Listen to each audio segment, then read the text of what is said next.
you are here, of course, as always, to present us with the highlights of PMQs. First question, as always, because we just dropped the item otherwise, were there any highlights? Well, I think PMQs today was a bit like the school dinners at my old primary school, OK? There was a lot of meat and potatoes, a lot of substance, but actually there was sort of tasteless. There wasn't much there at the end of it, really. Was there any of that pink custard they called strawberry but was not really flavoured, with the skin on top? I'm of that era. Yeah, I still have nightmares about that stuff. Do you know what, the other day actually... Was that Ed Davey? Was that the Ed Davey of school dinners? Yes, indeed. The strawberry custard with skin on top. Sort of synthetic, yes. We're going to talk about Ed Davey in a few minutes. Lots of E numbers, but there was a lot of Punch and Judy. They were talking a bit about the budget and the fact that, you know, here we are 4 weeks on and we're still talking about the budget and the fallout from it. And it's gone so well. Well, hasn't it? And certainly talking about national insurance contributions and all the rest of it. So one thing that came up as well is this petition everybody's talking about, the millions of people who signed a petition asking for a new general election. I don't think it's going to happen, but Kemi Badenoch brought that up as well when talking about the budget. And this first clip really illustrates how I think she got under his skin this week. Let's have a watch and a listen.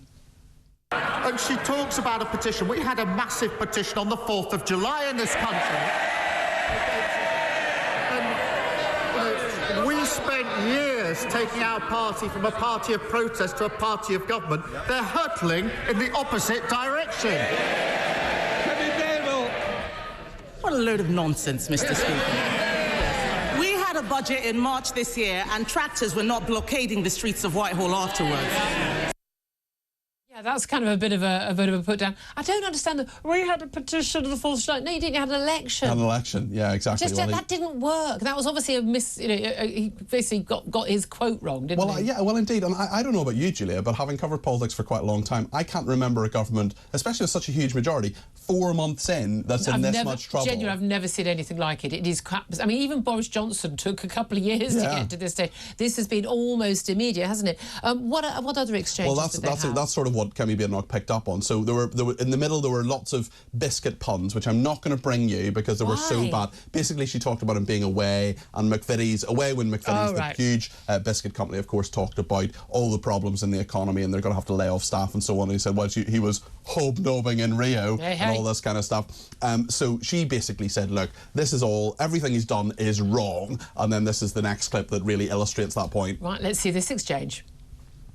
He is making things worse. Everyone is unhappy. Isn't it a good thing that the Chancellor is an expert at customer complaints? Mr. Speaker, I think she's just read out the charge sheet against the last government. Everything is broken. And they come here every week with absolutely nothing to offer except complaints. Nothing constructive, no new ideas. They don't know what they're doing from one day to the next. Living in this fantasy world that everything was fine, apparently, for 14 years. Well, the country's fed up with those fantasies. They've got rid of those fantasies. We're going to take the hard decisions. They're jumping on every bandwagon that's passing. We're taking the country forward. 3, 2, 1, back in the room. Genuinely, I do that a lot, but genuinely, just go, he's still talking. Into he's the eyes, still not around going. the eyes. Yeah, we could have cut that clip by half, couldn't we? Good grief. But this is the thing. So what interesting, for those watching that, you can see you've got Bridget Phillipson, I think, on one side, and you've got Rachel Reeves, the Chancellor, on the other side. And I like that little dig that, you know, customer complaints. That's kind of, she's kind of unravelled as his super-duper Chancellor. Oh, first woman Chancellor, no one cares. Totally irrelevant. We've had how many female Prime Ministers? In the last 5 minutes, even. But it's just extraordinary how much, you know, her CV has just completely, oh, yeah, this is an issue that's going to go on. And we've seen all the memes, and they just keep coming as well. This is not going away. So yes, there were matters of substance. They did talk about the health service, they did talk about national insurance, they did talk about farming at various aspects of Prime Minister's questions. We also heard from Stephen Flynn of the SNP saying it's the BBC's anti-scam awareness week, apparently. Has Keir Starmer been taken in by any scams? Anybody telling him things that aren't true? That's quite good fun. Etc. And then at one point Keir Starmer sort of replied and said, well, actually, isn't it, you know, his colleagues will like to see Stephen Flynn in this house because he's standing to be a member of the SNP in Scotland. So there were some reasonable bits, but I think not a classic PMQs. No, exactly. But I mean, I think more things are happening over on social media now, aren't they, where most people are paying attention in politics. Ed Davey, who did so many sort of stunts during the general election campaign. You're not going to play this to me, are you? I hate to tell you, I'm going to play. Sorry, everybody. I'm not sure I can do it a third time. But can I just say at this point, don't watch the YouTube. Just have us on the radio, so you don't have to watch this. seriously. This is Ed Davey issuing a challenge on TikTok with a weird, really weird dad dance to Keir Starmer to play a football computer game. Okay, I'm literally, I don't play computer games, you may have guessed, called FIFA, which you all have heard of, but not, you know, it's not my world. This is Ed Davey. Sorry, everyone. Bring the boom strong, bring the boom and no fear, bring the boom was the song of the summer this year. Put them on the boom meter, we're gonna rate it. Put the fries in the bag now, already ate it. Boom and doom in the restaurants, making some noise, taking the field. Yeah, so just again, apologies for that. That's Why? not him. That's no, that's not Ed Davey singing. You've done something in a past life. I'm going to keep playing that to you forever. Clearly. But I mean, it's a challenge for him. It's a charity challenge. Yes. And even Christine Jardine, one of the Lib Dem MPs, said, for the love of God, Keir Starmer, please agree to this challenge so we don't have to see any more of this these again. videos. No, this is but we're talking about Ed Davey, we wouldn't be otherwise. So do these things work? Listen, Ed Davey has made a number of very dramatic interventions, certainly in the election. I think the Lib Dems did a lot better because of his stunts. I mean, they certainly caught the falling off zeitgeist. a paddleboard, going down slides. You know, it's all a bit of nonsense, but actually, in the very, very busy, noisy world of politics, you do have to rise above that and in some way make an impression, and he's done that. We're talking about it today. I know. Shame on me.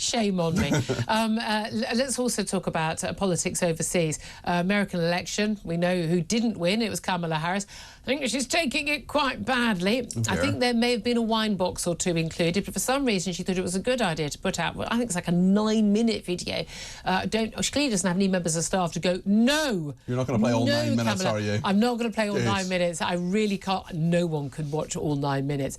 But this is what Kamala Harris had to say to those Democrats who campaigned for her, who voted for her, and basically this has very strong vibes of drunk women in the toilets of a nightclub. One of them has just been dumped or found out that her boyfriend is having an affair. Those are the vibes we're getting here. This is Kamala Harris. I'm sure a wine box has been consumed at this point. Have a watch and a listen. I just have to remind you, don't you ever let anybody take your power from you. And you have the same ability to engage and inspire. So don't ever let anybody or any circumstance take your power from you. These are wise words, Peter. Don't let anyone take your power away from you. Storm Burt took my power from me. The lights flickered for a while, so maybe she should talk about that. I mean, that is very... I remember there was a particular nightclub. It would be unfair to... Name it, yeah. It would be unfair to talk about the venue, as it's known. And I said to a friend of mine, what's the vibe of this venue? And she said, it's very much... I'll not use the word she used, but she said, it's very much you Trump, no you Trump. So that's very much the vibe of that. And I can't imagine her in a nightclub saying, you know, don't let anyone take your power from you. He's not worth it. It's got those vibes. He's not worth it. Leave it. Leave it. No, you can do better than him, girlfriend. The thing is, Benedict Spence, we played that. We have cruelly played that to you a couple of times. But it's almost like she has totally believed the sort of the Oprah Winfrey hype, which was, you know, they're all dropping you like a stone, sweetheart. But I mean, the woman is deranged. Also, she's quite literally going to have her power taken from her in about 6 weeks. So that's going to happen. And to be fair, if you're going to have that taken from you by a guy who quite literally did stir an insurrection 4 years ago, if you're that bad, I'd take to the bottle as well, because this is about as embarrassing a rejection as it can possibly be. But this is the default response, though, isn't it? Whenever the things don't go the way of these people, they retreat and they cry and they don't reflect on anything. It's always the world is harsh and everything's mean to me. I would say the same with the Conservatives. I think an awful lot of Conservatives have not got... No one who didn't vote Labour, who want the staunch Labour vote at first, people didn't en masse go and vote Labour out of the blue. They got the same vote in July as they got in 2019 with Jeremy Corbyn. People just went, you know what, the Tories are terrible, this lot can't be any worse. It turns out they are worse, but who knew that? But the key thing... I did warn you guys. But this is the thing, and no one, it seems to me, in the Conservative Party is actually going, oh, I wonder why they did that. I wonder why people opted for them over us. Well, yeah, a little bit of introspection. And it's easy to go into those aspects of saying, well, the public got it wrong. You know, they just didn't know. Never get it they didn't understand. Well, they did. They did understand. They did know what they were. It's the classic back to the Brexit. People didn't know what they were doing. They did. The voters never get it wrong by definition. So good to get you in the studio. Thank you very much. I apologise for playing all of those videos to you. Peter Cardwell, talk presenter and political commentator. I'll find it in my heart to forgive you. When are you next on? On Friday at 4 o'clock. I'm with Jeremy today at 4:20. Fantastic.